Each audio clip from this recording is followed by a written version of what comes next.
প্রোগ্রামের ক্ষেত্রে তোমার ভালো করে কি আগে জানতে হবে। আসসালামু আলাইকুম। ওয়ালাইকুম আসসালাম, তুমি কি ফ্রি আছো? হ্যাঁ, ক্লাস করছি, বলো। আচ্ছা তাহলে পরে কল দিব না। আরে না, বলো, অসুবিধা নেই, কি হয়েছে বলো। আচ্ছা বলো, যদি তোমরা লিখো, বলো। যদি আমি না জন্মাইতাম তাহলে কি তুমি বিয়ে করতা? আমি ক্লাসে তুমি এই কোশ্চেন করো, তুমি না জন্মাইলে আমি অন্য কারো বিয়ে করতে, এটা কোনো কথা? করতা? এখন তুমি যদি না জন্মাইতা তাহলে আসি না তোমরা। এখন তুমি যদি না জন্মাইতা তাহলে অবশ্যই আল্লাহ তাআলা আমাকে হয়তো অন্য জায়গায় একটা লেখা রাখতে, হয়তো অন্য জায়গায় বিয়ে করতে হইতো। তার মানে করতা, তাই না? অন্য কাউকে? মানে কি চাইতেছে এটা কি এখন? তুমি করতা না অন্য কাউকে?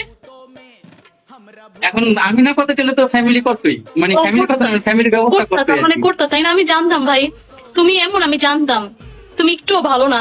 তোমার উচিত ছিল এটা বলা যে তুমি যদি না জন্মাতে তাহলে আমি তোমার বাবা মার সাথে কথা বলতাম যে যাতে তারা তোমাকে জন্ম দেন, আমি তোমাকে বিয়ে করতে পারি। তোমার এটা বলা উচিত ছিল, তাই না?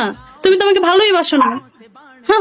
কি ক্লাস এখন আমি জানতাম কেমনে যে তোমার জন্ম কই, তোমার ভাব মা কই, আমি জানতাম কেমনে? কি খবর? ভাই তুমি একটা চিটার। তুমি আমি না থাকলে অন্য কাউকে বিয়ে করে ফেলতা। কথা বললো না।